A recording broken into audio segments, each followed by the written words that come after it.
Selamat pagi, saudara-saudari yang dikasihi Tuhan. Selamat menikmati sarapan pagi, yaitu kebenaran yang memerdekakan. Pada pagi hari ini, saya mau mengajak Bapak Ibu untuk kita belajar dari Daud. Kenapa Daud disebut berkenan di hatiku oleh Tuhan? Mari kita belajar bersama-sama. Pertama kita lihat Kisah Para Rasul pasal 13 ayat 22. Setelah Saul disingkirkan, Allah mengangkat Daud menjadi raja mereka. Tentang Daud, Allah telah menyatakan, "Aku telah mendapat Daud bin Isai, seorang yang berkenan di hatiku dan yang melakukan segala kehendakku." Waktu Saul tidak taat lagi kepada Allah, Samuel yang adalah nabi Tuhan datang kepada Saul. Dia mengatakan, "Sekarang kerajaan tidak akan tinggal tetap, sebab Allah telah menemukan seseorang yang berkenan di hatinya. Dan Allah telah memberikan perintah untuk menjadi raja bagi umatnya." Ketika Samuel menyatakan hal ini kepada Saul, Daud usianya pada saat itu masih remaja, masih sangat amat muda, saudara.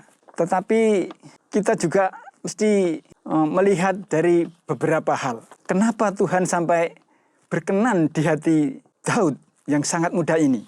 Mari kita baca dulu dalam 1 Tawarik pasal 28 ayat 4. "Namun Tuhan, Allah Israel, telah memilih aku dari antara segenap puakku untuk menjadi raja atas Israel selama-lamanya. Sebab ia telah memilih Yehuda menjadi pemimpin, dan puakku dari antara kaum Yehuda. Dan dari antara anak-anak ayahku, ia berkenan kepadaku untuk mengangkat aku sebagai raja atas seluruh Israel." Pada kalimat yang terakhir dikatakan bahwa, "Dan dari anak-anak ayahku, ia berkenan kepadaku untuk mengangkat aku sebagai raja atas seluruh Israel." Daud masih remaja belia, tetapi Tuhan sangat berkenan kepadanya. Tuhan menyatakan, Tuhan menyaksikan, Daud bin Isai, seorang yang berkenan di hatiku dan yang melakukan segala kehendakku. Ketika Samuel datang ke rumah Isai, dia menanyakan anak-anak Isai. Anak Isai gagah-gagah perkasa, seorang prajurit.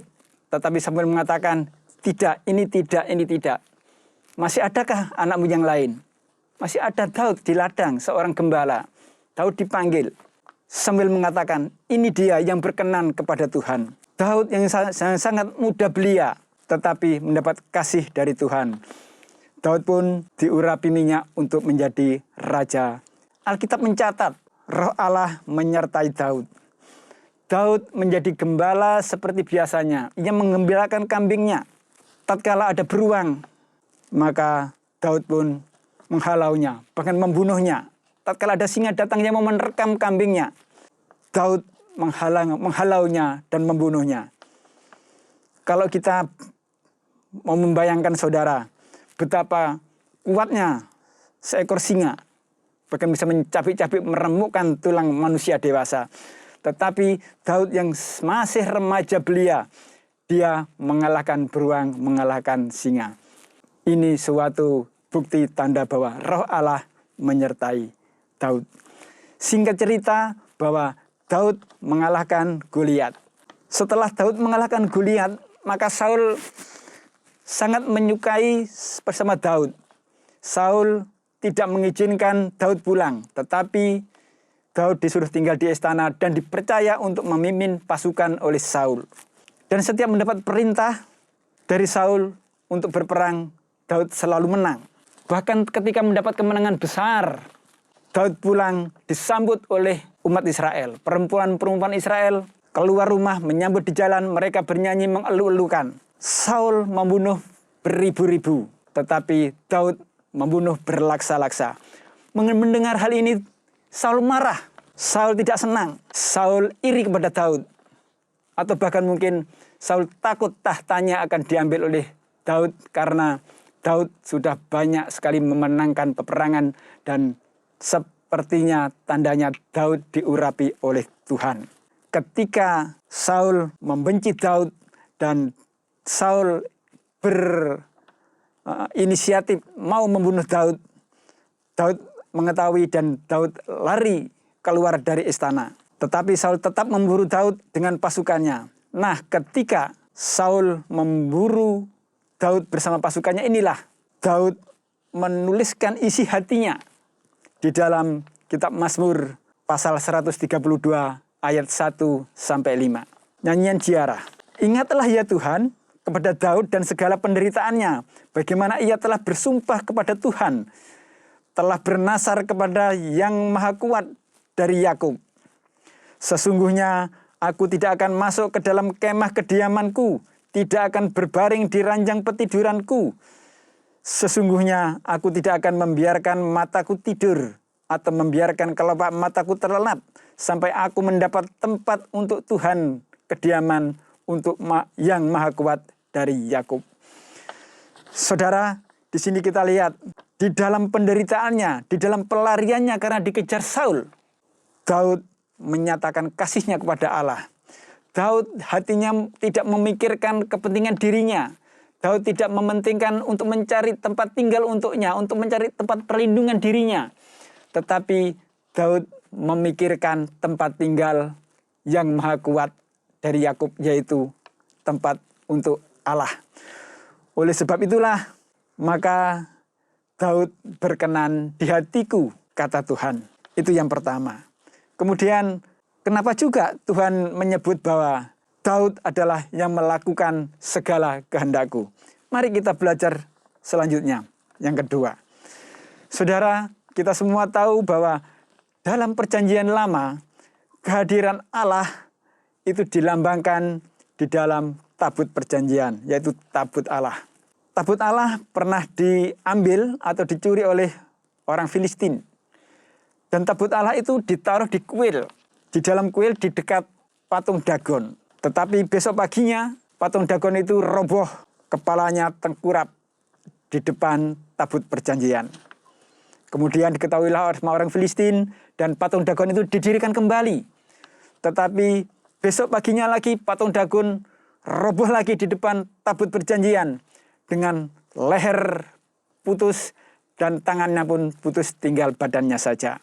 Artinya hal ini adalah bahwa di depan Yang Maha Kudus, yaitu tabut perjanjian, tempat Allah berdiam, tidak ada segala sesuatu yang bisa berdiri. Tidak ada ilah-ilah lain yang dapat berdiri di depannya.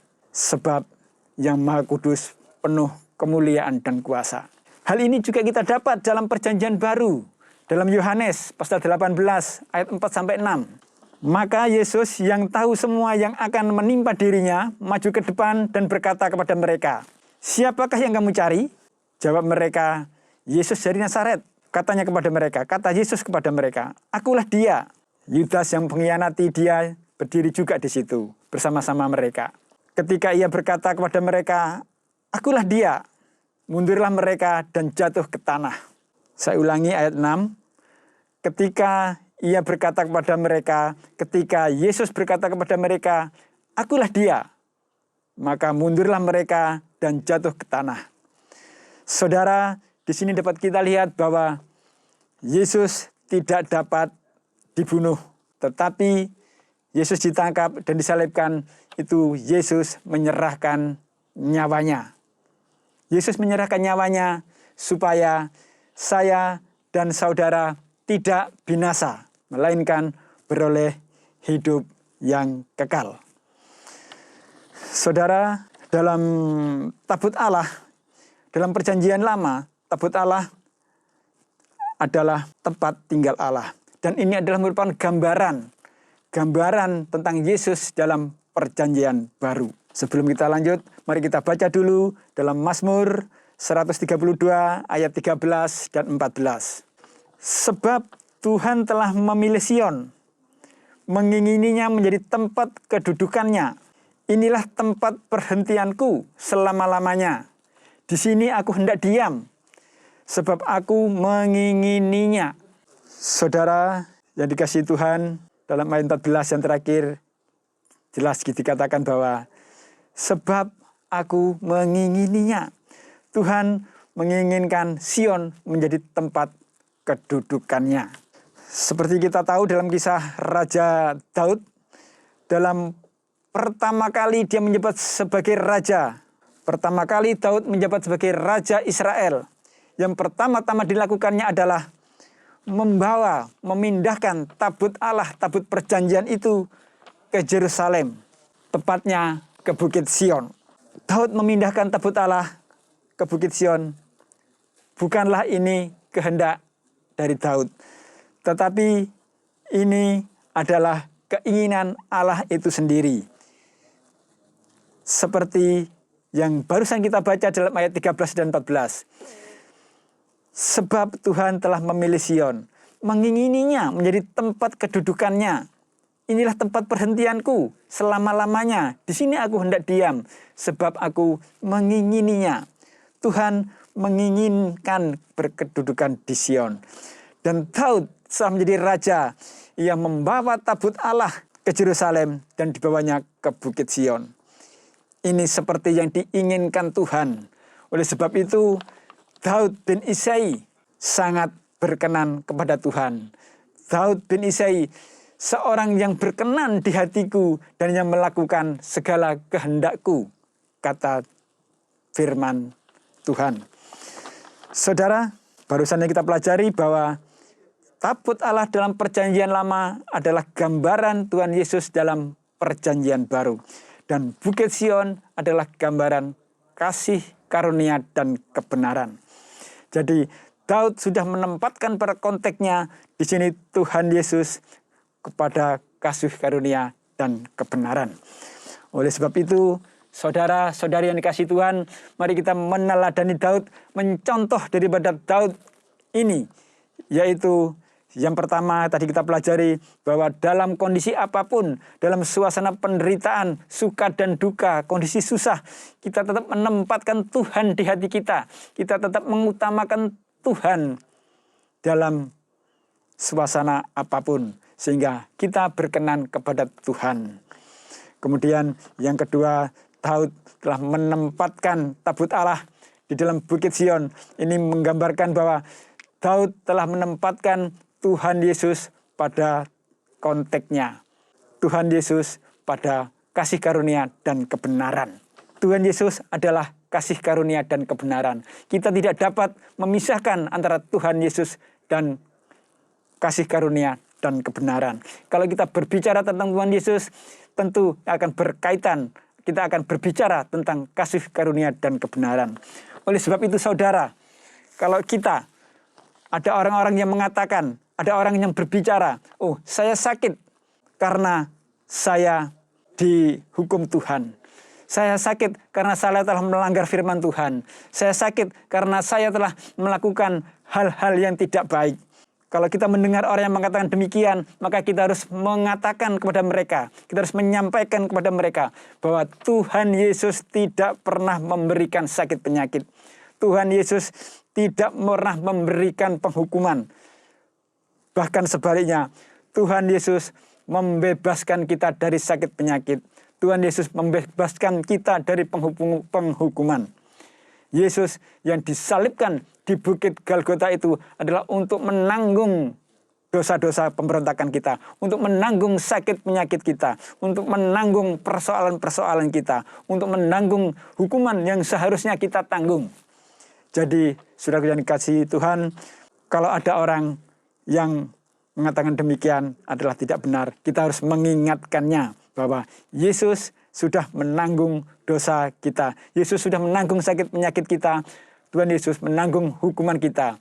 Tuhan Yesus tidak pernah memberikan sakit penyakit. Tuhan Yesus tidak pernah memberikan hukuman kepada kita. Sehingga saudara, kita menjadi pribadi yang seperti Daud yang sudah menempatkan Yesus pada tempatnya. Sehingga kita menjadi pribadi yang berkenan kepada Tuhan. Sehingga kita menjadi seorang yang berkenan di hati Tuhan. Sehingga nama Tuhan dipermuliakan di dalam kehidupan kita sehari-hari. Demikian renungan pada pagi hari ini, kiranya menjadi berkat bagi kita semua. Amin.